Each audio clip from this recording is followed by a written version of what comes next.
Hello guys, this is your friend Shinobi Addict 2.0 and we are back with a new fanfic. Which is what if Banished Naruto became the emperor with Hinata, Hanabi, and Uchiha princess in his harem part 1. And if you enjoy this fanfic then please press the like button and subscribe to my channel for more fanfic like this. And now let's start the fanfic. Autumn had settled into the lands of the elemental nations, and yellow and red leaves were falling down within the Senju compounds, having dried out of life. And the only one to watch as they were falling was one of the few occupants of the estate and officially the last of Senju clan alive, Tsunade Senju, former 5th Hokage, or a former active Hokage as she was also known now, who sat outside, a sad and solemn look upon her face, a teacup at her side, and a photo in her hand, a photo of better times, one of the last happy times for her. On that photo was Tsunade with her apprentice Shizune, alongside with Hinata Hyuga and her little sister Hanabi and cousin Neji, flanked by his teammate Tenten and close to Konohamaru, Iruka, Kurenai and Anko, all cheering and congratulating the one and only number 1 unpredictable shinobi of Konoha, Naruto Uzumaki. It was Naruto's 14th birthday, and it was the first one that he had ever celebrated, all because Tsunade had thrown this party in his honor, deciding that the boy deserved to feel happy and loved on the day he was born. Slug Princess didn't expect this, but soon after she had become a Hokage, she grew closer and closer to the blonde boy, taking a role of a mother and caring for Naruto, as well as protecting him from this village. And it was her own initiative to let him have his birthday with the people that he considered his friends. All of the genins and their senseis were invited, as well as friends of Naruto, but only very few had really shown up, with even Naruto's teammates, Sakura and Sasuke, not even paying him a visit, along with Kakashi Hatake, his sensei. Jiraiya didn't come as well, having left without even a word to Naruto or Tsunade, but she knew what his deal was. But those that did show up, Hinata, Neji, Hanabi, Konohamaru, Anko, Kurenai and Shizune. They all came on their own volition, and they celebrated with Naruto his birthday, with the shy Hyuga heiress confessing her feelings for the boy, after some inspiration from Kurenai and Shizune. The look on the two's faces was priceless, and the memory of it brought a smile upon Tsunade's face. Hanabi was also very interested in the blonde, and while she was but a year younger than Hinata, clearly had good feelings for him as well, as it turned out she adored him for protecting her sister and herself once after she was bullied. Neji was indebted to Naruto for showing him a way to freedom away from fate, while Tenten had grown to be a close friend to Naruto following him saving Neji from his burden of hatred. Anko and Kurenai, while initially undecided about the boy, too had grown close to him in spare time, thinking of him as little brother, one that they like in their own way, but very much cared for. Iruka and Konohamaru both saw Naruto as nothing short of their brother, along with Shizune. It was truly a great day for Naruto, who had even let down his mask of happiness and showed his tormented, broken and vulnerable self, as he cried out of happiness for this genuine act of kindness. The village has done so many wrong things to this boy, and such act of kindness, the first ever birthday that he did not fear and wasn't forced to hide, it was something that Naruto had not expected to ever receive as a gift. Tsunade and everyone comforted him, stating that things will be getting better from that point on. Sadly, they were wrong, as things had gone to worse quickly, as Naruto, having been found guilty of charges of treason, attempted murder and more by Konoha Council, elders and even Daimyo himself, has been banished from High no Kuni, stripped of all his honors, ranks, property and more. And all of that simply because he had done his duty and brought back a defector of the leaf, Sasuke Uchiha, unconscious, beaten and subdued, while Naruto was barely even alive, but that didn't matter to Council and Daimyo, who overruled Tsunade, Hyuga clan and some other minor clans that stood by Naruto. No, they wanted him gone at all costs, and merely were merciful enough as to let him live. On the same day as he was released from the hospital, Naruto had left the leaf, taking only what little Tsunade could give him to get by in the world: money, food, cloths, some scrolls. He was quickly followed by those few who had become his true real friends: Hinata, Hanabi, Neji, Tenten and Konohamaru, who had chosen to stand by their true friend instead of following the village that honors traitors instead of loyal shinobi. Uruka, Kurenai and Anko were also compelled to follow them, but had chosen to remain in Konoha, bound by loyalty to it, but now with a great sadness and dull pain in hearts.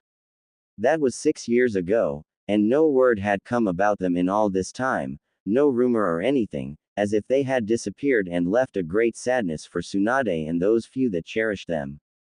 And in these 6 years, many things have changed and some even returned from the shadows of the past. 4th Hokage, Minato Namikaze, the yellow flash of the leaf, and his wife, Kushina Uzumaki, had re-emerged after 14 years since their supposed death, alongside their daughter Narumi, a twin sister of Naruto and Kushina's mini-clone, and son Menma, both twins of Naruto and true holders of Kyuubi's power. Turns out, their deaths had been carefully orchestrated and the family had went on into hiding, as Minato and Kushina, along with their children holding halves of Kyuubi's power, were prime targets for the man that had unleashed Kyuubi upon Konoha in the first place, and it was clear he wasn't going to rest until he had gotten his hands upon it.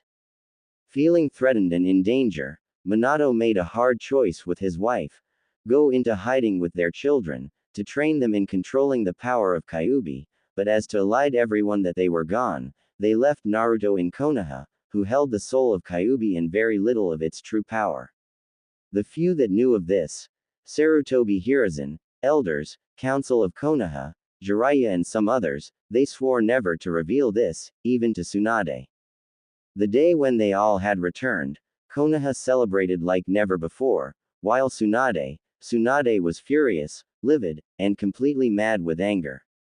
Now she understood why Naruto was so poorly cared. Why did council dispose of him, holder of Kyuubi? He was merely a tool, a decoy that had played its part and was disposed of, no longer of any use to Konoha. And his so-called parents were completely fine with that, having long made peace with sacrificing their child for their own good, even if they appeared to be saddened that Naruto was no longer in Konoha, but not even remotely remorseful. That day, Hokage's office had seen more damage done to it than in all shinobi wars and even by Kyuubi, as Tsunade practically tore that place to smithereens, before she tossed her resignation as Hokage, Sannin and shinobi to the council, effectively leaving the shinobi life behind and becoming a civilian. Jiraiya, Kushina and Minato tried to stop her, but their efforts were null, as Tsunade had set her mind and wouldn't budge, and Minato had accepted her resignation, along with the office of Hokage.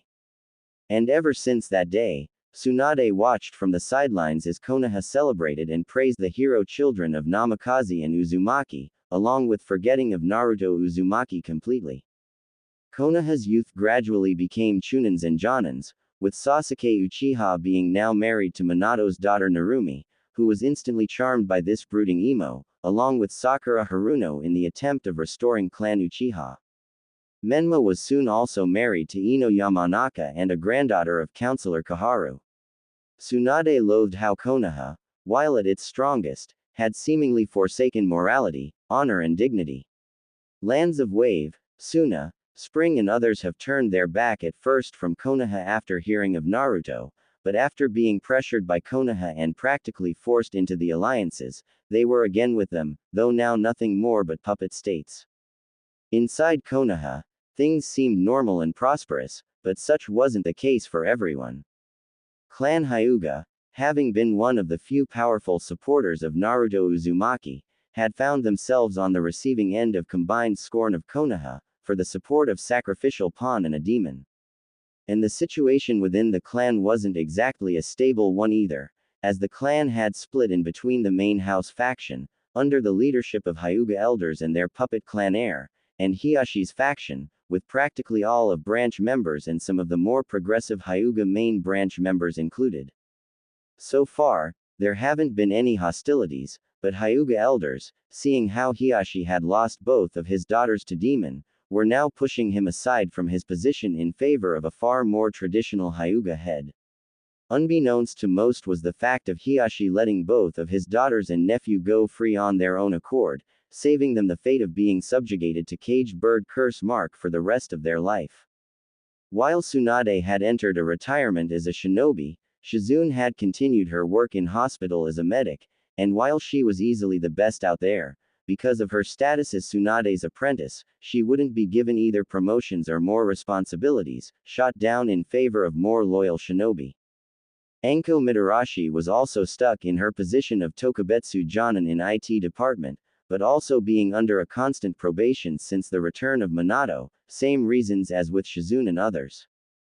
Kurenai has had enough of teaching genins and decided to step down as active jonin and joined the academy as an instructor, alongside Iruka Yumino, proving to be one of the best and only capable teachers out there, who made sure to train and teach her students what really was needed of future shinobi and not just blind loyalty to Konoha and reverence of Minato. Needless to say, she and Iruka weren't very popular these days among shinobi either. However, recently it has become clear that Kurenai had shifted her ideas about Naruto and his friends more into line of most Konoha. Akatsuki had continued to pose a serious threat for some time, but something had happened to them, as they were now gone, with the last report of their activity coming in just 7 months ago, where it was said that leader of Akatsuki was found dead. Somebody had been hunting Akatsuki down and destroying them, one by one, but by whom? Tsunade had hoped that it was Naruto doing his part in the grand scheme of the world, but there were no clear evidences. The only thing that was clear is that Akatsuki, once one of the most threatening forces in the world, was now gone, and Konoha was at its strongest with the most beloved and powerful Hokage in their history. And Tsunade was one of the few people that still clung to all that Konoha had forgotten, and loathed how ruthless, aggressive and dishonorable this place has become. Tsunade took a sip of her tea, when she heard her apprentice come out of the house and speak to her. Lady Tsunade, there is a man outside. He asks for an audience with you and insists upon it. Shizune said to Tsunade, who simply looked at her with a bored expression and spoke up. Send him off and tell him that I am not in the mood. I don't care if he is even a Hokage or whatever. Tsunade had grown quite spiteful of visits over the years, considering that most of them were those of Kushina, her children and other people that had betrayed Naruto and what True Leaf had stood for.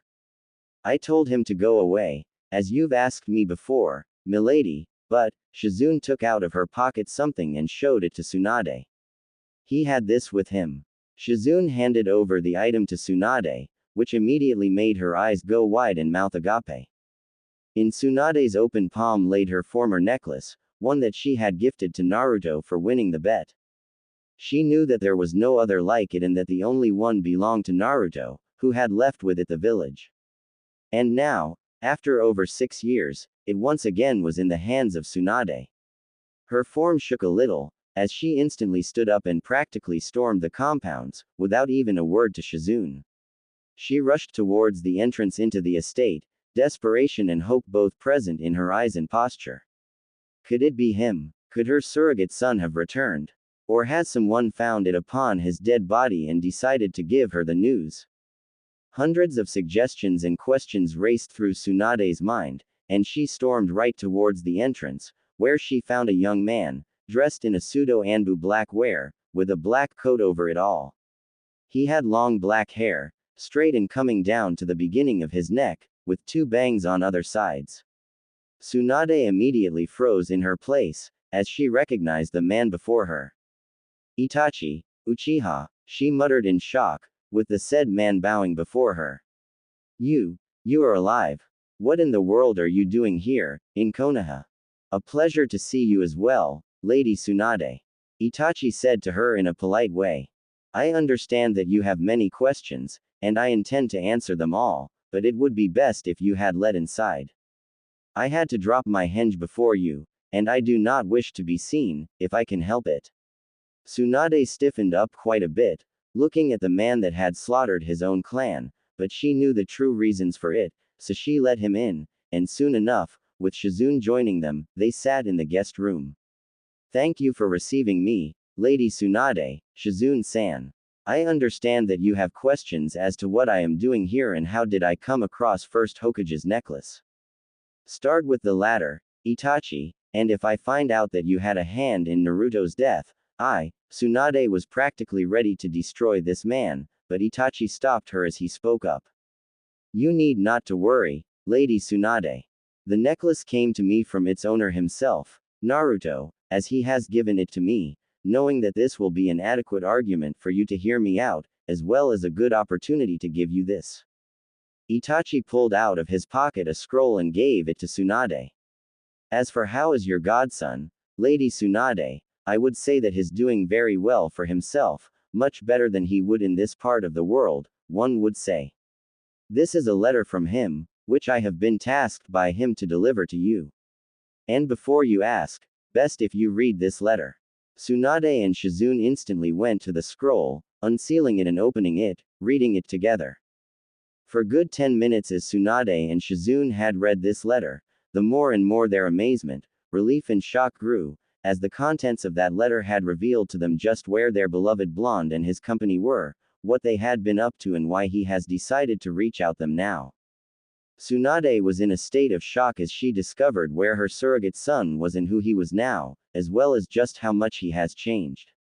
It was clear to hear that he was no longer the same little blonde, but a completely different person.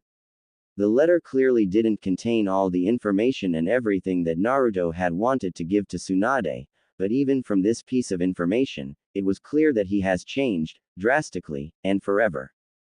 As Shizune and Tsunade had read through and through this letter, they looked up at Itachi, now understanding as to why he was tasked by Naruto of all people to deliver this message. Former Sannin spoke up to him. So, the man that has been reported dead for 6 years was out in the western continent all this time. Tsunade chuckled at this one. There were reports that you and your partner Kisame had met your end at the hands of Iwa's Anbu, with a dozen shinobi falling dead before you and your partner were killed. Those Anbu were present at the moment I have decided to shift my allegiances, since I needed to make it look believable. Itachi simply stated mysteriously. My time with the Akatsuki was up and I could see that any longer would only be to my detriment, and considering how Konoha has dealt with my clan and how Sasuke has turned out, I decided to follow along with your godson to the west, where he and others decided to start anew, completely.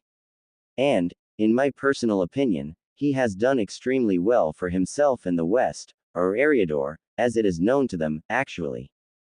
I'll say, Tsunade said in a bit of shocked voice, reeling with all the new information she and Shizune had learned. All this time, all these years, I had thought that he was somewhere out there, alive. I knew in my heart of hearts, but I didn't expect that he would end up out there in the west, the place that even Rakudo Sennin hadn't dared to venture to. They say that place is a completely different world to elemental nations, and that people there do not even hold chakra there or that monsters populate it.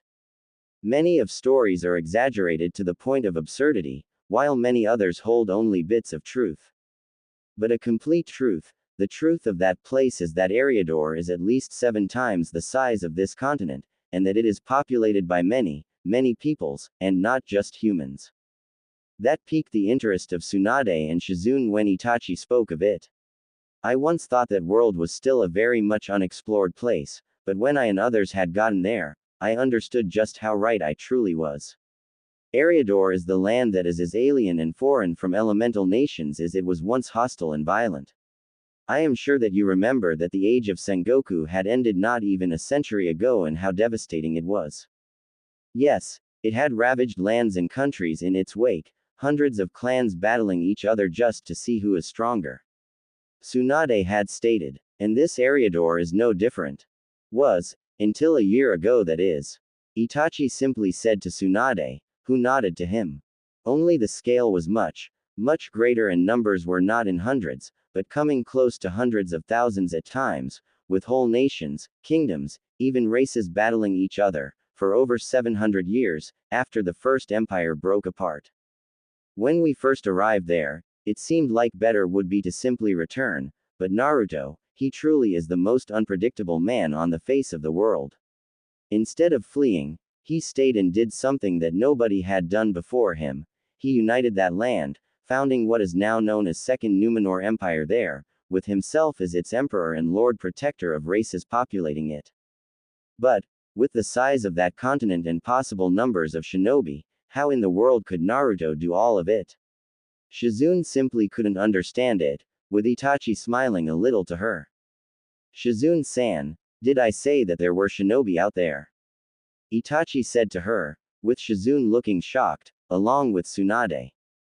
In that land, the only shinobi that you could find there, are that had long fled there from our continent, or those that now serve Emperor as his secret, shadow defenders. There are no samurai either, not like ours. Things are completely and utterly different out in Eriador, and as for how Naruto has managed to do it all, he merely did what he always did best: rally the people, inspire and give them hope for better, show them that there is a better way of life. He casted aside such things as nationality, race, kingdom or nation, introducing a simple, yet powerful and mighty concept, a rally call for all, one Eriador. One Numenor, one nation for all, equal and just. I can assure, it had taken a great deal of persuasion, trials and tribulations, but with each battle fought and won, king, count, tyrant and more slain and surrendered, with each new ally, those words became the echoing soul of new empire. An empire, to which the emperor now wishes to welcome you, Lady Tsunade and Shizune-san, as well as a few others, those that have given him hope for the better tomorrow. Tsunade and Shizune looked shocked at Itachi, who merely smiled to them. He is well aware of what has been going on in this part of the world, and he offers you too, as well as Anko Mitarashi, Uruka Yumino, Hiyashi Hyuga, along with his clansmen a place within the empire, as well as completing whatever conditions you may have for the living in there. As you may understand, being the sovereign of an empire as vast as his, he is capable of quite much. Tsunade and Shizune exchanged the looks, thinking about it all for a few minutes and trying to decide whether they would be willing to venture out into this unknown or not. They both knew that here in Konoha, there wasn't much that held them here, as they were now, as well as those three outcasts in this glorious Konoha, one that had sacrificed its morals and honor for power and wealth. A place that honored traitors and cowards over heroes, truly, the Konoha that Tsunade and Shizune once knew is dead and out there in Eriador. Maybe. Tell me, what are Naruto's overall objectives with this continent and Konoha, Itachi? Tsunade asked of him, with Itachi simply answering to her. I am not completely aware of his intentions, not in details, but from what I know, he wants to establish peaceful and trading relations with several of countries out here, along with establishing a trading company for intercontinental trade. He wishes to establish a connection between West and East, but he does not want war with either of nations, nor will he permit for anything that poses a threat to Numenor Empire to exist. Itachi stated with strength, with Tsunade raising an eyebrow at this one. Such was the fate of Akatsuki, once he had found out from me of their plans and objectives. His Imperial Majesty has tasked me and a few others to dispose of the Akatsuki before they were able to make their move. Given the fact that his spy network is most impressive, my intimate knowledge with how Akatsuki operate, their members and the level of skill and power of me and my companions, such task was relatively easy to accomplish, but crucial nonetheless. Though pain did prove to be quite the challenge, he was still defeated nonetheless. So then, the Akatsuki are really gone, huh? And the one responsible for it was my favorite little blonde. Tsunade smiled at this one. If Minato and Kushina ever find out that the sacrifice they had left here now holds so much power as to simply destroy a group of S-rank nuke nins, and what of Konoha in particular, and does he know of his parents and siblings? He is well aware of them all, not that he is too pleased with this development and how he has been sacrificed in favor of his sister and brother. By the sound of it, Itachi wasn't too thrilled with this development either. Hi-no Kuni he considers to be not as worthy of attention as some others, though he does intend to open a trading office in here as well, while Konoha, in his opinion, is too small of a place to give a thought to. Considering that he rules an empire that is at least 8 times the size of Hi-no Kuni and has to deal with threats from both north and southeast to his empire, he simply finds no time to spare a thought to a place whose size is comparable to that of a small city in his empire. However, in my personal opinion, he won't be making any alliances and friends in here, considering the reports about Konoha's recent aggressive and expansionistic tendencies. Reports about Konoha's political and militaristic subjugations of Wind, Spring, Wave and Tea are quite unsettling to say the least. Even though Numenor and elemental nations are separated by more than 370 miles of ocean, Naruto, as a leader of empire, wouldn't like to suddenly find an aggressive and powerful force, bent on expansion through conquest and subjugation. He has enough concerns keeping him awake at nights as it is. I'll bet. Running a single village, a shinobi one at that, and running an empire the size of which is bigger than an entire continent, he must be drowning in paperwork alone. Tsunade let out a dry chuckle, with Itachi also chuckling to this one. Fine. Let's say that I agree, along with Shizune here and others. How are you going to get us out of Konoha and into your empire unnoticed? Even more, how will we even get out of Konoha, as the matter of a fact? Do not worry about that detail, Lady Tsunade. As I have said earlier, Eriador is worlds different from elemental nations. And out there, people have found quite the ways of transportation, one of which would put Yondaimi's Hiraishin to the test and shame even. Now, what would be your answer? My clones have already reported to me that the others are at an agreement, which leaves only you out. Tsunade and Shizune look surprised at this one, but they've figured that Itachi would be one to get things done in quick and orderly fashion. Lady Tsunade, I think that we should go. There isn't much left for us to do here, and even council and civilians themselves have shown to us all that we aren't exactly welcome anymore here. Maybe, with Naruto in the west, Shizune thought that she would need to convince her teacher, but Tsunade was already there with her. Count me in, Uchiha. Tsunade agreed. Now, how are we getting out of here? Later. That evening. What do you mean banished? Minato Namikaze, fourth Hokage and the greatest hero of Konoha, was utterly shocked and furious, as he received the report from his Anbu about the sudden disappearance of Tsunade, Shizune, Anko, Iruka, Hiashi and the majority of Hyuga clan out of Konoha. It was easily the most unbelievable thing that could have happened, since there were absolutely no evidences, leads or anything for that matter to indicate that they had left the village. Aside from the lack of their belongings in their respective houses, raging members of main Hyuga branch and their colleagues, nothing indicated that those people had left Konoha in any way. It was as if they all had just gathered in one place, according to several witnesses, and then they were gone, completely and without any trace. Minato, being an expert in Fuinjutsu and one of the only users of Hiraishin, thought that there was some form of space-time ninjutsu involved, but there were no ninjutsu that could teleport people of such quantity over any distance and not alert the barrier corp of Konoha, and here. Council is not going to like this, but still, considering that all of them have been outcasts in Konoha, for their views on state of business in Konoha and outside, maybe it was even for the best. Less of those that opposed Minato's views on Konoha and its expansion, and he didn't even have to weed out the possible political opposition. Clan Hyuga had suffered a serious blow, being now only at its 12th of power, but this was also to Minato's favor, as it would seriously limit otherwise powerful and influential clan, and even allow him to gain a much greater control over it. Although, he still couldn't think of what could have been the reason for those particular people to disappear, aside from the fact that they were outcasts and all of them were still openly talking and remembering Naruto, the son that he and Kushina had sacrificed for the benefit of Konoha and their family.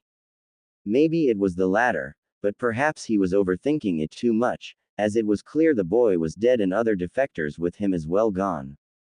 He and Kushina were saddened at the fact that they couldn't ever see him ever again, but, from what they had learned from council and clan heads, he wasn't much of a sight to behold, nor was he even worthy of his name or name of his mother. Overall, his loss wasn't as significant as one would think, and it was, essentially, his destiny, designed by him and Kushina, to be sacrificed in favor of his siblings with power of Kyuubi. So, in that regard, Naruto has done his duty and was no longer needed, and with his disappearance, this meant an unneeded loose end cut. Minato drew his breath, as he thought about this whole situation again and spoke up to his Anbu. Triple the security around Konoha, Alert all of our outposts and checkpoints, as well as alert all our teams out there. Send out search teams outside and check their houses again, find anything on where they could have gone out. Anbu Black Ops nodded and disappeared instantly, with Minato letting out a sigh. Well, color me impressed. Jiraiya snorted, drawing the attention of Minato. Every single person that just wouldn't let go of Naruto and be objecting to the policy of Konoha is gone. You sure you hadn't a hand in it, kid? You know as well as I do that I had nothing to do with this, sensei, but still, to be able to get out of our village like that, simply vanish in such large quantity from Senju compounds, is something that not even Hiraishin wouldn't be able to accomplish. Have you found anything there? Minato asked of him, with Jiraiya shaking his head at this one. Nope, not a single clue or anything. All I know is that before their disappearance, Hiashi received a visitor, but nobody knows who that was and there was no luck in finding him either. All that we have is that everyone who wasn't on board with you and the rest of Konoha are gone, poof and nothing. Jiraiya simply stated to Minato. And as for Akatsuki, then I can only confirm what everyone is thinking. They are gone, dead and killed by someone who had hunted them down. Some of my sources pointed out that some men and women were searching for them, but nothing too surprising here, considering that pretty much everyone hated them for one reason or another. If anything, it would seem that threats to both Narumi and Menma are gone, as well as other Jinchuriki. And it doesn't seem to be the work of any other hidden villages. I'll keep an eye out if something comes up, but other than that, I would say that Konoha is in the best position ever. Yes, it seems that way. Minato agreed. Now all that we need to do is keep the hold over other lands and get rid of Orochimaru for good. By the way, how are things with Kiri? Any progress? Not much has changed there, kid, but it does seem like rebels are going to win for sure. Jiraiya stated to Minato, who nodded to him. Perhaps, now's the best time to expand the will of fire upon the Mizu no Kuni. Maybe, thought it would be best to first consult Daimyo and inform him of this window of opportunity. Plus give him time to select a proper candidate for the position of Mizu Daimyo. Minato chuckled a little, standing up and looking out at Konoha from the window. Looks like the prophecy is sure to come true soon enough. Eternal peace under Konoha's rule, with Menma's and Narumi's children to live in there and rule it. Yeah, kid, it sure is going to come sooner than later. Well, I'll be off now. Time to see what nice material I can get in hot springs. And with that, Jiraiya had disappeared from the office, leaving Minato to his own thoughts. First, second and third Hokage, I hope that you are watching over me and Konoha right now. Soon enough, the will of fire will become dominant in the elemental nations, and once all that had defied it have embraced it, nothing will stop the shinobi from truly taking over the control and command of a unified land. A single nation under a single cage, without any daimyo to pull the strings, a true peace. Minato smiled to this thought, the thought of a world where shinobi were truly in power, with will of fire connecting them all together. It will be a glorious sight to behold once it came to fruition. 4 years later. The Sea Rider. Southern shores of Second Numenor Empire. 4 years have passed since the day when all of Minato's opposition has vanished from Konoha and elemental nations, and these 4 years have seen the rise in power of Konoha, but also a sudden unification of old enemies of theirs. With Hai no Kuni's intervention in Kiri's civil war and into internal affairs of Mizu, a new, pro-Konoha government, Mizukage and Daimyo were placed there, ensuring a new ally and subjugation of otherwise unstable region. Another step towards the grand peace has been made, but after that, the other nations have recognized the threat that Hai no Kuni and Konoha now posed. This has prompted Iwa and Kumo to unite again in the alliance, with many of the smaller nations coming together with them, with Stone, Rain and several others openly integrating themselves into the bigger nations for protection. With Wind and Water being effectively puppets of fire, daimyos of Earth and Lightning understood the threat and allied themselves, along with Odo no Kuni and Odogakure, still led by Orochimaru, who was now a lesser evil and threat, when opposed to aggressive and powerful Konoha and its fourth Hokage. It was clear to everyone that a new great shinobi war wasn't far away, and it could risk becoming the biggest one yet, with tens of thousands dying this time, possibly even hundreds of thousands. And everyone was preparing for it, but nobody was ready to throw the first punch. And as if the stroke of fate itself, a great famine had hit the elemental nations, sweeping through the countries and leaving entire nations without food and starving, lasting for 2 years.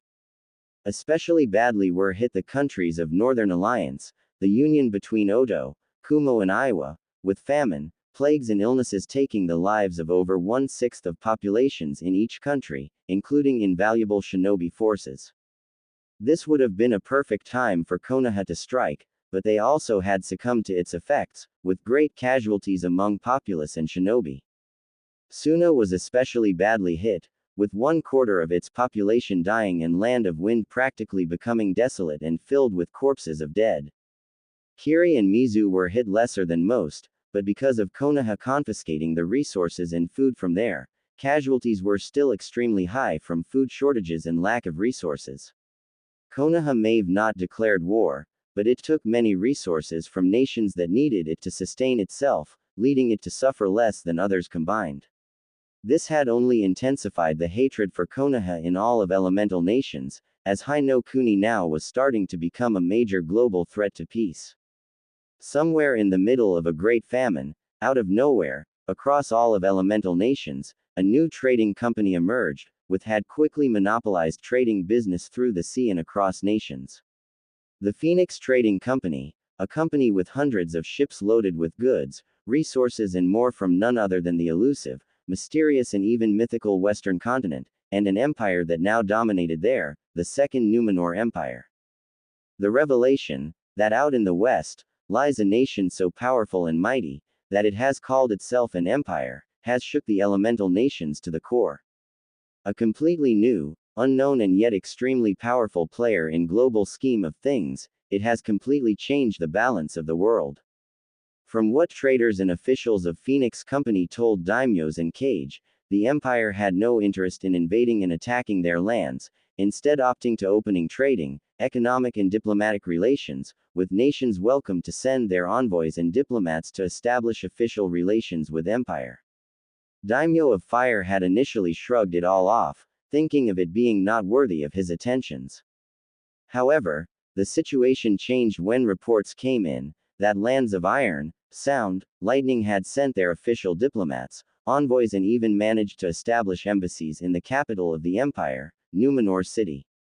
The news of this, along with apparent rumors that that emperor has been sending humanitarian help to the nations of Northern Alliance, helping them recover from the Great Famine, have infuriated Daimyo and he demanded an immediate envoy and diplomatic mission to Empire from Konoha, with demands for opening a direct trade, a consulate and abolishment of trade with all of Northern Alliance, as well as the demand for humanitarian help from Empire as well. For this mission, Daimyo decided to send Minato himself, along with Konoha's elders and some of his officials. Minato, Konoha's elders, his wife, son and daughter with their spouses, along with Sasuke, Sakura, Jiraiya, Asuma Sarutobi and Kurenai Uehi, Kakashi Hatake, Might Guy, Shikamaru Nara, Kiba Inuzuka, Rock Lee, and Daimyo's officials, accompanied by a squad of Anbu Black Ops, were now on board of Sea Rider, heading towards the Numenor city and were due to arrive within a week, having departed almost 2 weeks ago already. As Minato and Kushina stood on the deck, they looked out towards the shore, noticing how amidst the green fields, forests and more, was a completely black, desolate and empty place. And out there in the middle, ruins of what seemed to be a small city or big fortress stood still black and smoking. A distinct smell of fire, ashes, blood and death was sensed even here, unnerving the couple, when the captain came up and spoke to them. Ah, you sense it too. Captain, a tall and strong black-haired man with a short beard, came close to the edge and looked out to the destroyed keep. 5 years have passed, and that place still reeks of death and fire. Not even years after that slaughter did the smell and remains of House Latrua disappear in the wind. Fucking traitorous bastards, every single one of them. Hope they rot in hell after what they did. You sound like you've been there before, Captain. Minato noted out, with Captain nodding his head. Care to tell us what had happened out there? Yes, I've been there, commanding the 17th Marksman Brigade, under command of the Emperor. My brigade has fought at his side throughout all of battles in the entirety of the Great War, from first battle at Pinewood Ridge to the Battle of Sirens Keep, which you see out there, and what remains of it. Captain said to them, surprising the Hokage and his wife, along with other passengers that were close to them on the deck. Once one of the oldest and most powerful citadels in all of Numenor, now a reminder of Emperor*'s justice and vengeance, as well as the example to all those that dare break their vows and laws of men. You have fought alongside Emperor. What is this guy like, and is he a shinobi? And just what did he do that place and what happened there? Without much of tact, Menma instantly asked of Captain. From the looks of it, he had pulled out some crazy jutsu upon the people out there to make it look like hell without flames. Don't know jack about those jutsu of yours and don't care for 'em, and as for those shinobi business, the Emperor is not an assassin or spy. What he is, however, is a man of greatness, forged in fire and blood of great war, driven and determined with a purpose and idea of uniting the land you see out there into one single entity. Captain said with respect and pride. I remember the day when I first laid eyes upon him, an apprentice to then Lord and ruler of Numenor, Uther Pendragon. None of us thought much of him, but soon enough, that blonde lad had led us in battle against Meretian Kingdom to the east, and it was probably then when all of us saw not just another one noble knight and paladin, but someone who could unite this land into one. One Eriador, one Numenor, one nation for all, equal and just. Those were his words, and they resonated with all our hearts and souls, and it wasn't long, till he began to prove that he was indeed making it a reality. Once an apprentice turned into a paladin, and soon into a lord, and then a unifier and selected emperor, first one since the fall of Ravenheart dynasty 700 years ago. Adopted into Pendragon as a son of Uther, he made due on his promise to bring peace and prosperity to this land, to unite its fighting kingdoms, races and defeat the threats that had terrorized the populace. And that he did, through the might of sword, strength of the light, magic, inspiration, diplomacy and personal example. In 5 years, he has done all of that, and people of Numenor proclaimed him their emperor, chosen by all races as their lord protector and sovereign. Captain said with greatest pride and smile. You ask of me what that man is, lad. The emperor is the man that has made a hopeless dream into the reality, shattering old hatreds and grudges in favor of unity, common good and prosperity of people. In his eyes, no race is greater or lesser before others, and he made into reality.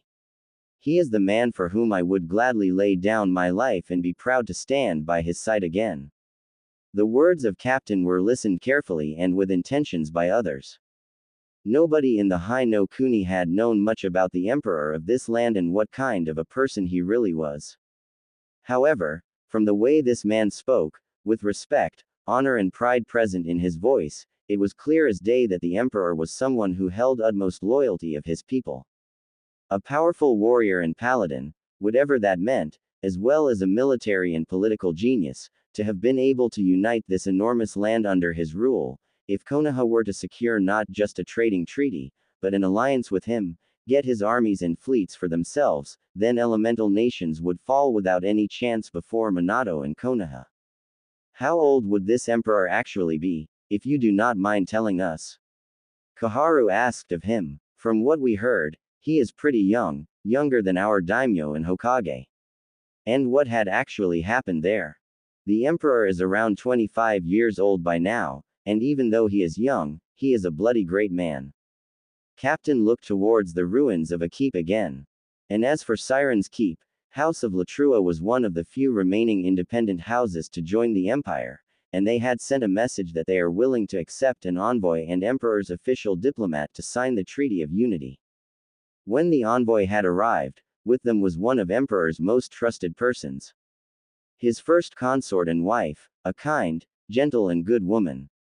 A dream for any man, Latrua had pulled out a feast for the envoy and consort, after which they had slaughtered them and in act of spite, arrogance and pride, they sent the corpses back to emperor, with a reply on his offer. Emperor, at the time, was in Northwest, dealing with Ironborn raiders, but when he received the bodies and learned what Latrua had done to his diplomats and his consort, never anyone had ever seen him so furious and mad. A fury that eclipsed even the anger of dragons.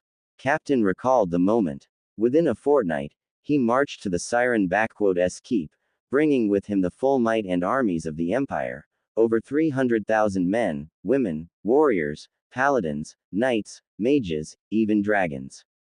All of that might against some 30,000 peasant soldiers and 4,000 knights. The emperor offered the peasants to lay down their arms and knights to surrender, which they all did, but to Latrua he offered no surrender or capitulation.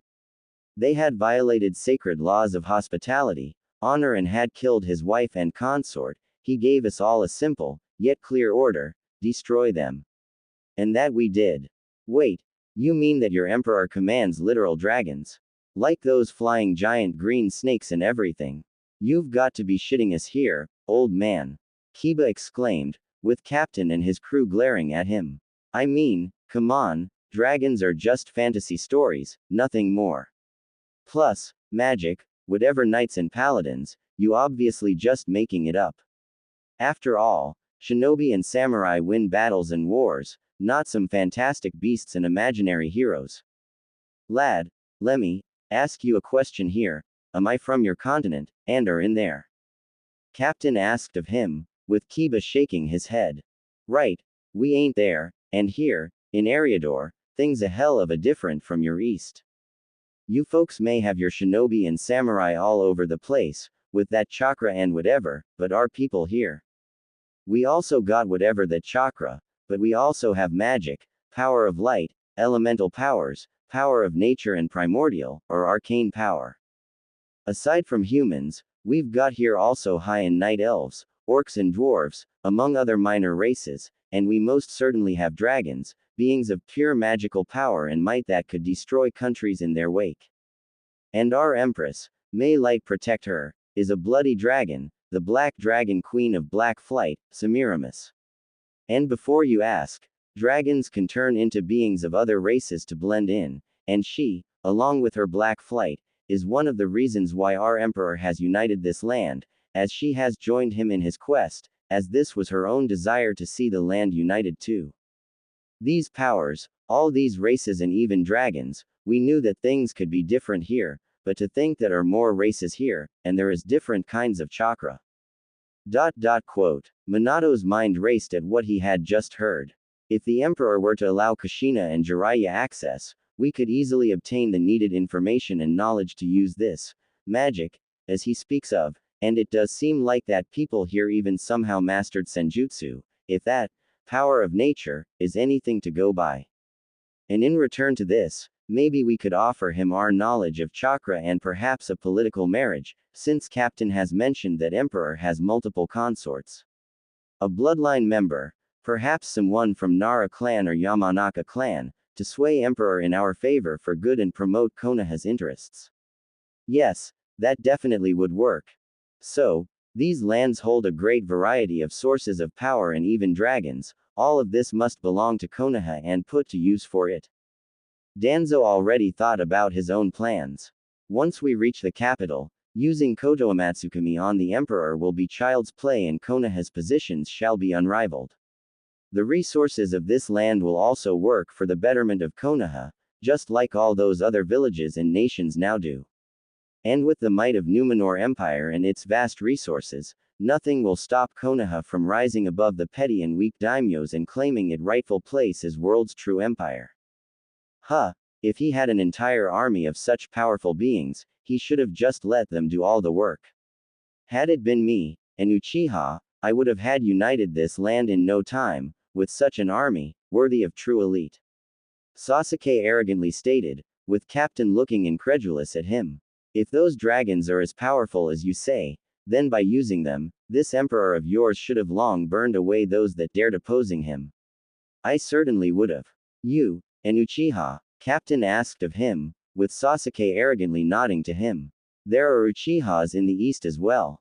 I thought they had long killed each other, considering what some of my Uchiha friends had told me about. Wait, you mean that there are Uchihas here in the West? Minato asked, with Danzo and Sasuke picking this up. You must be joking. The only Uchiha that there is alive is Sasuke Uchiha, my son-in-law. Well, maybe he's the one alive out in the east, but here in Eriador, Clan Uchiha is one of the 3 all-out shinobi clans. They had arrived here some 200 years, being outcasts that broke away from those warmongers, and settled on this continent. They don't rule much of land, but they have a small city of Kyotai on the coast north of Numenor and a couple of villages under their rule. Captain stated, with Sasuke listening to it with clear interest. Nice folks those Uchihas, friendly and not irksome and prideful like this eastern variant of them, but damn if they aren't some of the bloody fiercest and strongest warriors I had seen in my life. A single Uchiha is worth a squad of good cavaliers, but an Uchiha with their Sharingan on, and a true Mangekyo as they call their strongest, no wonder that they had managed to hold of 4 bordering them kingdoms, until Emperor and Semiramis had convinced them to join in. Now, they are amongst the most loyal of Emperor's warriors and backbone of his Shadow Guard, and one of M is even a member of Imperial Royal Guard, 12 best of the best warriors in all of land and Emperor's personal bodyguards. An Uchiha clan out here, and ruling over a city and villages, they must be those forsaken traitors that had been exiled in Sengoku period. Sasuke recalled with arrogance. No matter. Those weaklings are no true Uchiha elite like I am, but even so, they may be useful. They must be reminded who is their true leader and whom they must serve. Sasuke already was picturing himself a loyal and obedient army of Sharingan users, with him in the lead, as he spoke up. Those Uchihas you speak of are but a filth and dirt, when compared to the true elite like me, man. They had been exiled so that they may not weaken my clan with their fickleness and misery. Uchihas out here in the West, and possibly with eternal Mangekyo Sharingan in great numbers, such power must belong in Konoha, not some backwater empire like that. Perhaps it is time for the stray dogs to return home. Danzo thought to himself, already making plans on using these new Uchihas for himself. You know, lad, I've seen M in battle, and I can tell that even one without a Sharingan, LL tear you a new one, and their head, Makoto Uchiha, is amongst the most powerful men in Eriador, known as Wraith of Numenor. Even Emperor himself hasn't been able to defeat him in a duel, and that man has defeated some of the strongest creatures and people I know of. Captain said with disdain to Sasuke, who only seemed to be getting more arrogant by the minute. And as for that keep, that was the only time Emperor had unleashed dragons in open battle, since before they only were protecting borders of their own nesting places in Numenor, but here, Semiramis herself led the attack and she along with 10 more dragons had burned to the ground that keep, with the entire house of nobles in there. After it was over, Emperor ordered to burn the land that belonged to those people, salted and drain the wells, rivers and lakes out there as well, with all the forest being cut down. This was as how he dealt with traitors and those that dared to betray his trust. Captain turned to the stunned public. The Emperor may wish and do only best for Numenor and all its people and races, but that doesn't mean he is weak or indecisive. Betray his trust, hurt those that he cares for, or threaten the people of his land, and nothing will stop him from making those that dared to do it pay with their lives. Keep that in mind, Konoha people, since he has long heard of you and knows what and who you are to him. From the way this guy speaks, sounds to me like those dragons are pretty much like Biju, but only far more numerous and intelligent, and their strongest is the Empress. If they were capable of leveling that place uninhabitable in number just 11 dragons, and there are possibly more of them, then it is obvious that angering Emperor is the last thing to do. Shikamaru has made conclusions in his mind about it all. Still, a separate Uchiha clan out here, with their own lands and serving to Emperor, Sasuke will no doubt try to show off his authority to them, and Hokage might even try convincing them to return to Konoha, but I highly doubt that they'll want to go back to elemental nations at this point. After all, here they have like a small country of their own, and there, man, even though this is troublesome, come to think of it, the noble clans of Konoha aren't even half as revered and politically powerful as the noble clans in capital, makes you wonder of a few things. Uchiha clan of the West, and possibly with members holding Mangekyo Sharingan. I recall reading of exiles from Uchiha clan that disappeared, but now it seems they've been doing quite well for themselves here. With the Sasuke now the only Uchiha in Konoha, convincing even a portion of these Uchihas of West to come home to Konoha could prove to be another turning point in Konoha's path to victory. Minato was already seeing an opportunity of having more Uchihas in Konoha, fighting for the will of fire. You've said that Uchihas were one of the shinobi clans out there. What are the other two? Council Homura asked of Captain. Oh, the other two. Well, the second one is Uzumaki clan, who are situated on Isle of Kai, northwest of here and close to Kyotai. Kushina widened her eyes at this one, as did others. And the other one had arrived here just some 4 years or so, the Hyuga clan, situated in Numenor City directly. Those Uzumaki fellas are pretty hot-headed, but also real tough and sturdy, plus loyal to a fault, being out from the east, having fled it after they were betrayed by their allies and having settled close to Uchihas, and nowadays those two clans are pretty much inseparable. My dear wife Rinko is actually one of them and she works in Ministry of Trade and Exchange. They were actually among the first to join the Emperor in his cause, apparently recognizing him as one of their own or something. That's impossible. My clan, the Uzumaki clan, it was destroyed during the war. I saw how the island of Whirlpool burned from the ship I stood on. Kushina shouted out at Captain, who shrugs it off. Rinko did tell me that lots of her clan mates died during the attack on her original home, but about half of clan made it out here and settled in close to Uchihas. Captain simply states to Kushina and others. You can ask the head of Uzumaki clan and a wife to Makoto Uchiha, Kaoru Uzumaki about it all. She is also in Numenor, representing it there. Kushina stiffened up when she heard that name. Kaoru, my little sister. Kushina was in shock at hearing this name. Who knows, maybe. All I know is that Uzumaki and Uchiha clans were among the first to sign up and join the Emperor, and I'm damn proud of having fought side by side with them lot. Captain said with respect towards them. And as for those Hyuga clan, the Uzumaki clan is out here, and the Hyuga clan too. Quote. Minato was in shock mentally. Those Hyugas, could they be the ones that had disappeared from Konoha 4 years ago?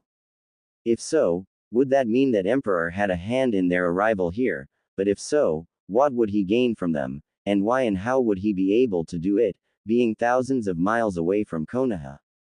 I'll have to find out about it, but more importantly, if those really are the Uzumaki from elemental nations, then they would most certainly would like to go back their home, and with Konoha's protection, they wouldn't want to say no to this. Plus, they weren't here as long as Uchihas, so not much of roots have taken place here, and there ought to be those that remember Kushina as the heiress to clan, and she could effectively take control. And if we are lucky, the Uchihas will follow, since they are so close to each other as it seems. Emperor wouldn't have much saying in the internal matters of clan, so there is that. This is going to be a very fruitful embassy. The Hyuga clan is a clan of Konoha, and those must be the deserters and traitors that fled it years ago. Koharu spat at the mention of them. The Emperor will need to give those traitors back to Konoha, so that we may punish them, or else I might just throw you lot out in the ocean for sharks and nagas to feed upon. Captain was deadly serious, as he and his crewmates were all loyal to their sovereign, surprising Konoha delegates. The Emperor T bound to you, Konoha people, and as sure as hell ain't obligated to do anything, and if I hear even a word of threat towards I am and his family, you can bet your asses will be out of my ship in no time. Trust me, I and my men here, we all served and fought alongside him, and we will fight and protect him even in peace. In confirmation to the captain's words, people rallied closer to him, standing near him and in clear readiness to execute his order to throw these people off their ship. Of course, we understand, and apologies for our rashness. We are just surprised that one of Konoha's clans would end up all the way in here. That is all. Minato had tried to defuse the situation, with Captain simply answering it. Don't know much, but rumor has it that those Hyuga clan weren't very much welcomed in your lands, so Emperor offered them and a few other people place in here. The council and Hokage were surprised to hear of it. From what I know, Clan Hyuga have been more or less integrating into police force of Numenor, but most of them some that are into trade, farming and diplomacy, with their heiress, Lady Hanabi Pendragon, being Emperor's consort and head of foreign affairs and diplomatic relations. Ah, if only Lady Hinata could vase seen her sister now, when the name of Hanabi came up, and then one of Hinata, everyone's eyes went wide and shocked, for it meant that they, and possibly Naruto could have survived here. Hanabi Hyuga is alive, and she's even a consort to Emperor. Wait, what was it about her sister Hinata just now? Did she like those other friends of the fox demon die out here, or did they make here all? Sakura asked of Captain, who glared at the Pinkett. You better watch your mouth, girlie, Captain simply said to her. The fox demon and his friends, as you call 'em, are nothing short of legends and heroes of our empire. Each and every one of them have made sure to bring order and stability upon this land, standing as Emperor's closest allies and friends, and all but one had lived through it all. Lady Hanabi Pendragon, Emperor's consort and diplomat, voice of peace and reason in matters of politics and one who had brought in night elves through negotiations and peaceful integration. She is Emperor's voice and nobles, elves, even orcs respect her wisdom and shrewd mind on things. Gabriel Windrunner, or as he called himself Konohamaru and whatever else, adopted brother to Emperor and his closest friend, Emperor's hand and one of two most trusted and powerful, after Emperor and Empress, people in Empire, his will-bearer and closest of advisors. He stood by Emperor's side through the entire war and is even a brother-in-law to him, for he is married to a younger sister of one Emperor's consorts. It is from his hands have I been gifted with this. Captain unsheathed his saber, gilded in gold and silver, made of steel of moon coloring. Honorary weapon, crafted in Steelhorn, dwarven capital, with Emperor's own name upon it, congratulating me for my services. Neji Hyuga, Empire's finest master of hand-to-hand combat and founder of Gentle Storm School, a school of his personal style of combat, with which he had defeated in single combat 5 of best Kingsguards of Varichia's kingdom, known for their elite warriors, serves as Emperor's personal bodyguard. Lady Tenten Hyuga, wife to Neji Hyuga and Empress personal guard and mistress of 100 weapons, who single-handedly dealt a killing blow to a chieftain of Aben Axe Orcs, stands as Empress personal guard. And then, Captain let out a saddened sigh, as he looked out at the burned grounds. Then there was Lady Hinata Hyuga, gentle and kind lady, who believed in peace and unity even more than Emperor at times. She was a warrior, but she was able to stop wars with just words and gentle grace, and Latrua had spitted on it all, when they butchered her with such cruelty and savagery, that when her body was brought to the Emperor, the keep we stayed in had shook at the cries of rage and anguish. The only time when anyone had seen Emperor so defeated and weak was at that day. Lady Hinata was loved by all of us, elves, dragons, dwarves, soldiers, peasants, nobles, you name it. But none loved her more than Emperor, for what Latrua had done to her, he made them pay, every single one of them. Captain again turned to the people around him and spoke up. Before ya all ask, everyone in here and there on continent have heard their tale and how they left the east, alongside the so-called fox demon you call him. So a word of advice. You try and insult them or the man they followed, be ready to pay with your lives for this. They are legends, heroes and have earned the love of this land and its people, and none more so than Naruto Uzumaki. Captain saw deep surprise upon the faces of Konoha shinobi and counselors at a mention of this name. I think I'm done talking. Time to check up on the maps. Wait. Just tell us, is our son, I mean Naruto, okay? Kushina asked of him, with Narumi and Menma, who didn't even consider their long-lost sibling for a brother, wondered why she even bothered. You speak so highly of his friends, but what of him? Him. Oh, he is well, I assure you, and he has played the most crucial role in all of this. Without him, there wouldn't be an emperor or the empire to begin with. Don't worry, sure when you get in capital, you'll get to see him and you'll learn what he has been up to. Captain simply stated in a mysterious manner, returning to his quarters, while everyone had their own thoughts about it all. Naruto is still alive, and it appears like he is Emperor's most trusted man, alongside Hiruzen's grandson, or however he calls himself. He may've left the shinobi world, but like Sensei likes to say, you can't take a shinobi out of a man. Minato simply thought as he was calculating what he would do. With Naruto and his friends so close to seats of power, it would be easy for them to convince the Emperor and Empress of what needs to be done for the good of Konoha. All I need to do is show Naruto that his family is ready to accept him, so I'll need to talk to him. He may be a little mad, but he is sure to listen and understand what is best for his family, him and everyone. And if he is close to Uzumaki and Uchiha's there, then all the more reason for him to get back to Konoha.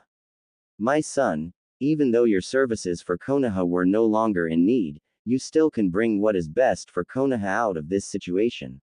Perhaps there was more to you than I originally thought, beyond of your initial destiny. Naruto, Kaoru, my clan, my family is still alive and is out here, in the west. Kushina thought to herself. All this time they were here, on foreign land and away from their true home. Don't worry, my son, sister, once I'm there, I'll beat that emperor to a pulp, but I will get you and our clan back home, Databane. So the Dobi is still alive and is close to that weakling of an emperor. Figures that losers will stick together. But all this talk about Uchiha is here in the west and the empress. She must be very powerful for a dragon, and to command my clan into battle. Perhaps if I show her the true power of an elite Uchiha, she'll see that her weak husband is worthless and I'll have myself not just a powerful matriarch of Uchiha clan, but a full empire to rule, and not be a husband to these two bitches, Sasuke thought to himself evilly. So, Naruto is actually an empire, and seems to have been contributing a lot to its creation. Looks like the lessons he has learned from me did get him far, though it is a shame that he had abandoned, apparently, shinobi way. Oh well, Kakashi thought to himself about Naruto, before he went to his book. That Gaki is still kicking, and is close to the imperial family. Oh ho, I think I just find my own new goldmine for my next book. If the rumors among men are true about the beauty of the consorts and empress, I'm sure he has missed me, and if I promise to patch things with Minato and Kushina, he'll do anything I ask for it, no doubt. Jiraiya already had a perverted smile upon his face and thoughts racing through his skull. Konohamaru, you've probably grown so much over these years, and to become an aide and right-hand man to Emperor. Your parents would be proud of you, but to change your name and your family name, did you hate us all so much that you would do all this? Foolish boy, it was all done for the betterment of Konoha, and you've turned your back to it all, even smirching yourself with this name Gabriel. I hope I get to see what you have become, Maru, and tell you how much you've dishonored yourself with all this. Asuma, with a mix of sadness, fury and anger, thought to himself, as he planned to teach his nephew a lesson of loyalty once he saw him. Hinata, I had hoped that we would again meet, so that I could embrace, but, I am sorry I wasn't there for you, my girl.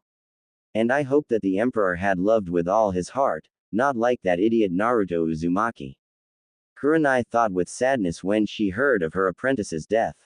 Neji, Tenten, it shames me as your teammate that your fires of youth have left our youthful village, but, now that I know how high you risen, I shall prove to you that I have not been falling back and that my flames of youth remain the strongest as always. You just wait when I prove it to you in a spar, with Guy Sensei at our side again. Rock Lee was already having his flames on in his eyes. So, Hinata is dead, well, there's hope that her sister will see a true alpha and slap Emperor away from me. Kiba, thinking with his nether regions over his head, quickly forgot of Hinata in hope of getting to himself her younger sister. So, Hokage's son has survived and is here as well. Apparently there is more to that brat than what we thought. Well, from his position, he and others will be able to aid Konoha through swaying the Emperor. Time to remind them of their place in this world. Elders thought to themselves, as the ship carried their procession towards the capital of Numenor Empire. 4 days later. Numenor City. A glorious and monumental site of a great and might city, surrounded thick white walls, large enough for 2 wagons to stand side by side and ride, with walls as high as some of the mountains, with towers reaching even higher. And they surrounded a giant city, brimming with white, gold, silver and more, with life brimming in there, heard even at ships still a couple of miles away. The size of Numenor City was astonishing, bigger than the capital of Hai no Kuni, possibly even larger than all of Konoha with its training grounds. All made of white stone, with gilded metals in it, and the roads into city seemed to be filled with travelers, civilians, travelers and more. Konoha delegation looked at it all with a mix of awe, shock and even envy. As the ship began to close onto harbor, Konoha delegation looked at 2 cliffs, walled up, and at the 2 fortresses, flanking the entrance in the harbor of the city. Manned, massive and standing proudly displaying the might of empire to all that wished to make an entrance here. The distance between the 2 was probably less than half a kilometer in sea, but they still seemed very close and overlooked the seemingly tiny ship as it passed into the harbor. The Twin Lions Fortresses. Captain called the fortresses to Konoha's delegation. The on the left is the North Lion Fortress, and on the right is the South Lion Fortress. Imposing, ain't they? Each has a garrison of a brigade worth of men, and is armed with 80 cannons on each, all loaded, primed and waiting for whatever poor sod decides to escape or force his entrance into the harbor. About 40 of those dwarven killing machines are looking at us right now. Why would someone build such massive structures, if there are no catapults? And what are those cannons you speak of? Kushina asked of Captain, who looked at her, as if he was told the stupidest thing ever. What? Are they some kind of better catapults or something better than those archaic things? Well, they ain't catapults, but something really better and more powerful. I just need to remind myself that you are just the tourists here, that's all. Captain looked up at the North Lion Fortress, seeing a special signal over the battlements for him and his men. Okay. Hard to starboard, boys. Greg, led us to First Royal Pierce. Captain gave out orders. Looks like Emperor has decided to honor you, Konoha. Of course he would. He is to meet the most powerful and prestigious people in his life. Koharu stated in a prideful manner, with Captain simply shaking his head at this one, as the ship was reaching the end of their destination. The First Royal Pierce resided the nearest to the Imperial Palace, a massive structure, a third citadel on the city, walled, with towers and a great massive castle standing proudly. The palace seemed as massive and imposing as it looked grandiose and great, being large enough to seemingly house all of Konoha inside with more than enough place for some additional guests. There apparently was a big garden close to it as well, as it overlooked the harbor, filled with trees, green and lush with flowers, a truly marvelous sight. As the ship was docking, Konoha's delegation saw that they were already being expected, as a group of men, dressed in steel plate armor from head to toe, armed with shields and spears, with a sword at their side. This seemed almost laughable to shinobi, to see people dressed in so much steel, that they wouldn't be able to even move in it at all, much less run or fight. Sasuke even laughed openly at them and their attire, with Sakura, Kiba and Menma following the suit. In their mind, the only true warriors were shinobi and only, so these people looked like barbarians to them and were nothing short of idiots, completely ignorant to the fact of complete cultural, philosophical and overall core differences between East and West. However, their attention was soon on someone else.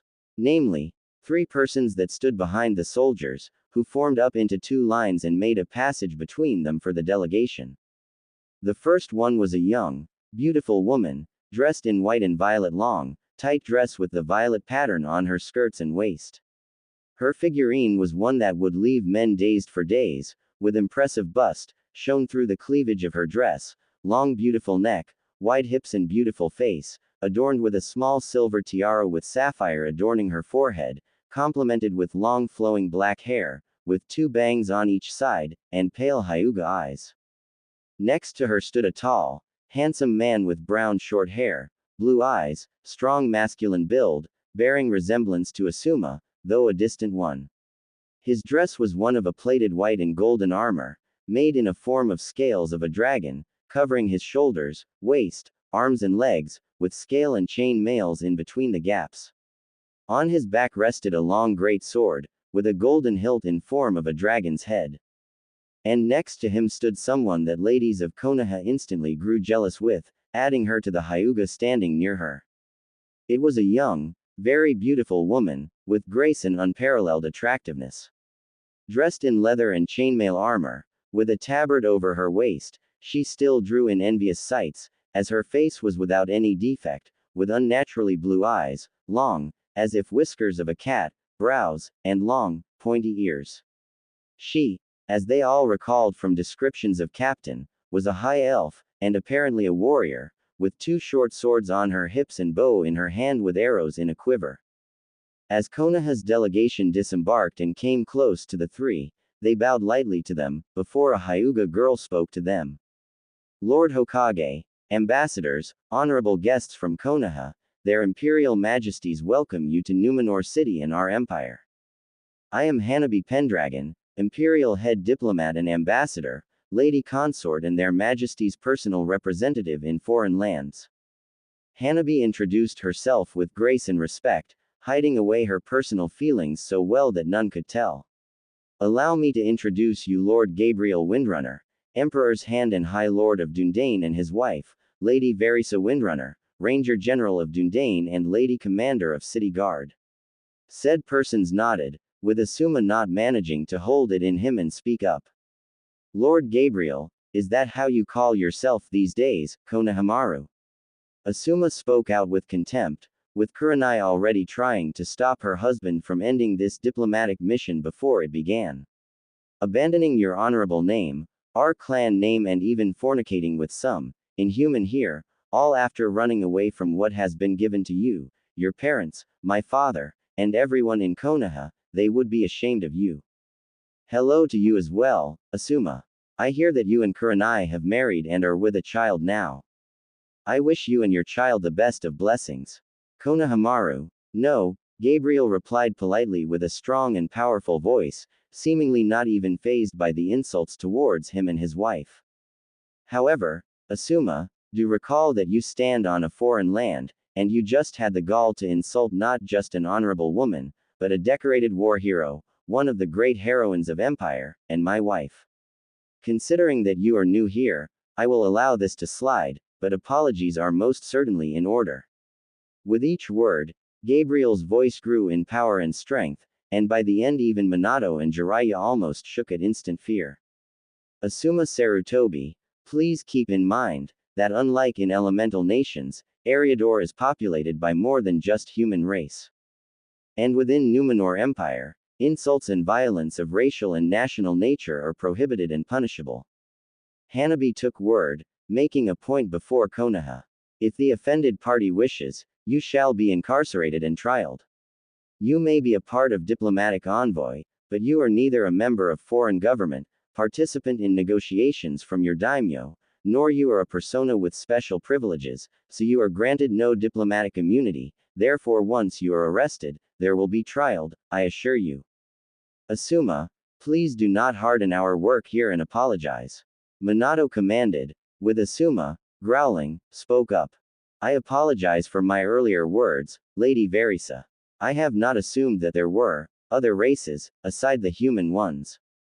Asuma grumbled out, with Verisa accepting it. I accept your apologies on my behalf, Asuma Sarutobi, but I would watch your mouth, if I were you. You will find that Emperor and Empire as a whole holds no kindness towards, narrow-minded and ill-mouthed. Verisa said in an insulted and cold manner. Should I find you insulting my husband one more time, guards and shackles shall become the least of your concerns. And for your information, insulting hand of the Emperor is equal to insulting Emperor himself. Asuma paled a little bit, as did the others at this one, while guardsmen were seemingly on the ready to apprehend them all. Now, Verisa, no need to scare away our guests. There'll be plenty of time and more appropriate places for that soon enough. Gabriel chuckled, before he spoke up in an official tone. Our Emperor and Empress are glad that you have arrived safely and hope that you are ready to present your propositions and officially introduce yourselves before them in the court. Me, Lady Hanabi and my dear wife shall escort to the palace and throne room, if you are prepared. Yes, that would be lovely. Minato agreed with the others, as they began to move towards the palace. I must admit, Konohamaru, you have grown into a very fine man. From the looks at you, it is almost impossible to see a once young brash child that used to challenge Hiruzen on daily occasion for the Hokage's hat. Koharu said with a small smile, with Verisa glaring a little at her. It is a shame that you others have dishonored yourselves and abandoned your true home and duties before Konoha. Your grandfather would be greatly ashamed of you right now, she said with admonishment, with Gabriel not even budging at this one. Counselor Koharu, I believe that we are long past the point of nitpicking and nostalgia guilt. And for your general information, I go by Gabriel now, not Konohamaru, a name bestowed upon me and by High Bishop after I had converted into Light's fate, and a name I am proud of. Gabriel reminded them all. My past name and previous deeds have remained in the East, whereas here I have made myself my own name and fame. And considering the fact that Hand of the Emperor and High Lord of Dundane are a higher in hierarchy, when compared to Hokage, I believe I have surpassed general assumptions and expectations of my persona. And what do these two titles mean, Windrunner or whatever you call yourself? Sasuke asked arrogantly, earning a glare from Verisa. And does this elf wife of yours know that there are finer men from East, when compared to you? Like me, an Uchiha elite. That earned an approving look from Sakura and a glare from Narumi. I have seen a lot of men, most of them much like you, boy, and I found them wanting and pathetic. Verisa couldn't hide a smirk at a look of insult upon Sasuke. As for my husband, I found Gabriel everything that a woman could ask of a husband and then some more to add up, the best of among the best for me in East, West, North and South. Verisa, you make me blush. Gabriel chuckled at this one. And as for the titles, High Lord is a noble title of a sovereign that controls a geographically and historically formed land, a small kingdom if you may. Dundane in one such kingdom, one of oldest and larger ones, bordering High Elves, kingdom. Your best counterpart to it will be a daimyo of a minor country, like a daimyo of Waver Tea. And as for Hand of the Emperor, it is a second to Emperor*s title, his closest advisor, minister and so forth. You could compare to a title of Shogun of Daimyo, only with administrative, political, economic and military spheres of business included in. So, as you can see, in terms of status, Sasuke, I currently appear to be standing quite a bit higher than you and your Lord Hokage. Lady Hanabi here also is in a similar position as I am, though her holdings and title differ from mine. Hey, Hanabi, so I've heard about your big sis's death. A real shame, if you ask me, she was a rare beauty. Kiba decided to try his chance with Hanabi now, completely forgetting of tact and etiquette. Listen, why don't you show me and others around later on? I could tell you of the adventures of me and Hinata, plus we could. Kiba Inuzuka, in case you have forgotten, or simply did not take notice of, I am a married lady of noble position, tasked with many responsibilities and duties of great importance and urgency to the empire and crown. I have neither time, nor desire to forsake my vows to my husband and pursue any relations, romantic or friendly, with a person such as yourself. Hanabi said in a strong, diplomatic, yet completely harsh and powerful tone. If you wish to explore the city, I am sure you and others will be able to find a guide. And as for my sister and her death, address her name in my presence without respect next time, and you will find yourself in not so comfortable position and place, alongside your dog. Oh, come on Hana-chan, I was just trying to be friends with you and Kiba, shut your mouth already. It is enough you have the gall to speak so incorrectly to a lady, but also to be informal and so unofficial with her is an insult to her and you, so better keep quiet. Kurenai shut her former student, with Kiba mumbling something about playing hard to get. Lady Hanabi, what my ill-mannered student meant is that we offer you our condolences and sympathies concerning the fate of your older sister. We heard she was a great woman and what befell her was atrocious and inhumane. I personally sorry for what had happened to her as well. She was like a little sister to me. Kurenai spoke in a diplomatic way, with Hanabi responding. Thank you for your words, Kurenai. My sister always spoke only the best of you as well, and even here, she continued to follow your example, solving matters in less violent and more humane manner, as you've taught her. Hanabi said to Kurenai in a softer way. I am yet to match her in art of diplomacy, but I believe that her spirit is still with us, and protects me and our husband.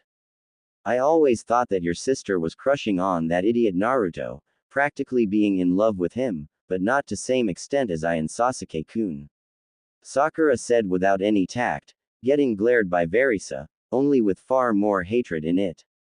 Did that dumb fool run off for someone better, leaving her for this emperor guy or something? Though, with the way she dressed and how fat she was, only someone who simply pitied her would even hold her hand and. Lord Hokage, if you do not mind, please gag this woman before I send an arrow through her skull for these words. Verisa couldn't take someone insulting either Hinata or Naruto, as she stopped and turned towards Sakura, with Gabriel also looking stressed. I have seen harpies with more compassion, and those creatures are among the foulest I had seen. You say another word about Hinata, Naruto or about their relations, and I'll personally throw you in dungeons, but not before silencing you for life. Wah, do you even know who I am, you pointy-eared? Suddenly Hanabi raised her hand, waved it, as a white-blue glow escaped it, and Sakura suddenly became silenced, unable to say a word or anything, with the entire Konoha's procession shocked at what had happened. Thank you, Hanabi. Another word from her, and this would be the shortest diplomatic mission in history. Verisa thanked her friend, while Jiraiya voiced everyone's question. What was that? Some kind of handless jutsu, or a fuinjutsu, but I didn't feel any chakra flowing here. Jiraiya spoke up, with Hanabi speaking up. What you have witnessed is what people of Numenor refer to as magic, and arcane magic to be more precise. I have a certain degree of mastery over magical arts, so I am capable of manipulating it into spells, conjurations and other forms. Hanabi informed them all. A silencing spell shall keep Sakura quiet for as long as I wish. Unlike in elemental nations, Eriador and its inhabitants possess a greater variety in sources of power, with chakra and senjutsu being only two of them here.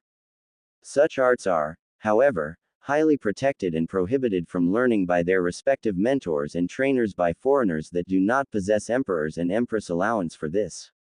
I believe it is understandable that my lieges would not want to destabilize political world through carelessness and cause international conflicts and wars.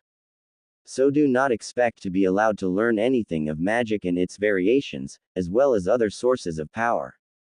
And I warn you, theft of material concerning those subjects, unsanctioned training in those arts by foreigners and other transgressions of similar character are punishable by death. This goes for you especially, Kakashi Hatake and Sasuke Uchiha. Gabriel looked at an insulted man and angered Uchiha. Your reputation and the fact of you possessing Sharingan are well known here, so watch your step. Unlike Konoha and Hai no Kuni, law and judgment affect all without exceptions, elites are not. The group had reached the palace's gates, with them opening up and letting them go further by a grand hall, until they reached the throne room. The throne room was every bit as great as it could have been, with high ceiling, large open area with tables, seats, chairs and pillars, on which hung the banners of the empire's subjects and domains, as well as empire's sigil, a golden lion's head on a blue field. The hall was filled with lords, ladies, elves, dwarves and even some orcs, who drew most of the attention from Konoha, with their green and dark brown skins, astonishingly strong builds, great heights and barbarian-like appearances. They reminded them of legends of Oni, only now they were made flesh. Not locking eyes on them for too long, Konoha proceeded ahead towards the two thrones, one white and made in fashion of lions and the other black and made in fashion of dragons, elevated by 10 steps above the floor level, with the black one being already occupied. In it sat a young, very beautiful black-haired woman, with long hair, with golden eyes, pointy ears much like Verisa. She wore black and gold dress, reaching to her ankles, tightly hugging her superb waist, large bust and most impressive figurine. She had an aura and looks of regality, a woman of truest power in every sense.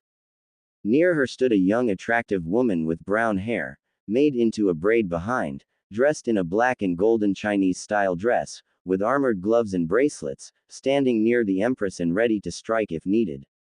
It was clearly Tenten, but now she was grown and very different. The elevated thrones and podium on which they stood was also surrounded by 11 men and women, all differing, yet powerful in each and every one of them, with weapons and armors of their own choosing. Humans, elves high and night, dwarf and even an orc among them, men and women, hiding away their faces and not. It was clearly the Imperial Royal Guard, which now separated the podium from 3 Easterners, ambassadors that were in talks with the Empress. Minato and others recognized them as ambassadors of Kumo, Iwa and Odo, with Kabuto Yakushi representing Odo here. Your Excellencies, it pleases me and my husband to know that your respective nations are recovering from the devastating effects of plagues and famine. Empress addressed the ambassadors. People of Numenor have heard of the blight that befell your lands, and of countless lives lost. I hope that our assistance in combating the aftermath of this horror has been successful and that soon your countries shall thrive and prosper in peace and stability. Your Imperial Majesty, no words can express how much Kumo and Iwa appreciate the kindness and help you and Emperor have given us. Your humanitarian help, grain, food, medicaments and resources have saved our countries from another deadly winter. Our daimyos have instructed me to offer you his sincerest gratitude and sends you and your husband this gift. Ambassador from Kumo motioned his men to bring forth 4 crates, which were filled with silver and platinum ingots. Our countries are mountainous and are rich in ores, but poorer in plains and fertile lands, so fields with grain and forests with wood worth more than these ingots of silver and platinum. We offer them as our sign of gratitude and to demonstrate that your kindness and gifts have not been forgotten and exploited for nothing. We thank you for such generous gift and accept it. Empress smiled to them, as her servants took the crates away. My husband and I share a vision, that in peace, we must extend our hand to help out those that have found themselves in despair and show them that no hope is lost. Great and kind words, Your Imperial Majesty. It is a shame that your example is not followed by some other, more aggressive and insensitive countries. Kabuto and other ambassadors already knew that Konoha's delegation was present. My Lord Daimyo and Lord Orochimaru send their gratitude for the help that Numenor has provided in combating famine and plagues. They hope that our gift has reached you safely and without any harm. It has, Ambassador Yakushi, and we thank you for such gift. Though Odo no Kuni is a smaller in size country, your gift shows that it is as dignified and strong as those of greater sizes. I welcome you in our capital, esteemed guests, and hope you will find your stay here comfortable and productive. The ambassadors bowed before the Empress and joined in with the mass of nobility and court, while Konoha's delegation has stepped forward, led by Hanabi, Gabriel and Verisa, who instantly bowed before their Empress. High Lord Gabriel, Lady Hanabi, Lady General Verisa, I see you bring to us the awaited guests from afar. My Empress, allow me to introduce to you the official envoy of Hai no Kuni and its members. Hanabi went on to introduce every single one of them without delay and in orderly fashion, while some of the nobles looked with contempt at Konoha, including ambassadors from other elemental nations, as Hanabi has spoken and ended. Esteemed guests of Hai no Kuni, Lord Hokage and counselors, it is my pleasure and honor to introduce you Her Imperial Majesty, Empress Semiramis, first of her name and title, Queen and aspect of Black Dragonflight, Sovereign Ruler of Second Numenor Empire, Kingdom of Quel'Thalas, Ashenvale Dominion, Confederacy of Draenor, Steelhorn Kingdom. Lady Protector of Kingdoms Dalaran, Kul Tiras, Gilneas and Westerosi Kingdoms. Milady, if we may. Lady Hanabi, High Lord and Lady Ranger Windrunner, please remain near, for I and my husband will want your counsel on this matter. Semiramis motioned them, as she looked at Minato and others of Hai no Kuni, who bowed to her, save for Menma, Sasuke, Narumi in a show of disrespect, earning glares and insulted cries from the court. I was not aware that you have arrived with other sovereigns, for I cannot think of any other reason why would your fellow companions not follow etiquette, Lord Hokage. Menma, Sasuke, Narumi, bow before her, now. Minato ordered them, and they reluctantly did so before he spoke in an official and diplomatic way. Forgive us, your Imperial Majesty, they were simply too dazed by your appearance and the aura of power you possess. You have my sincerest apologies, as their father and a father-in-law of Sasuke Uchiha, and as their Hokage. I have heard of Clan Uchiha of the East, and of Sasuke Uchiha in particular from my closest friends and advisors. Empress saw how Sasuke rose up arrogantly, smirking at her, to which Empress simply scoffed at. Apparently, the stories I have heard do bear truth, for it is said that Clan Uchiha of the East has succumbed to just one, having been exterminated for their misdeed and arrogance.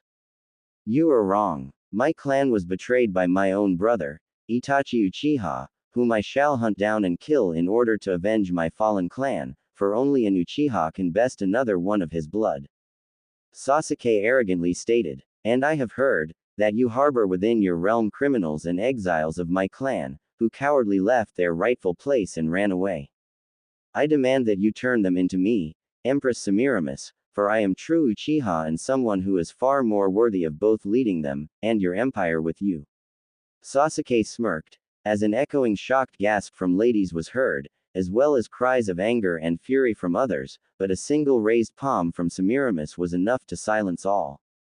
I see that you are fond of bad jests, Sasuke Uchiha. I hope that you improve your sense of humor, for if such declaration repeats itself, I shall see to it that your shoulders become lighter, with the removal of your head. Inhabitants of Eriador and Numenor Empire in particular are not fond of foul and bad-tasted jokes, unlike in Hai no Kuni, apparently. Semiramis said in a strong fashion, as Sasuke simply scoffed at it. Now then, Lord Hokage, to what do we owe yours and your entourage's presence?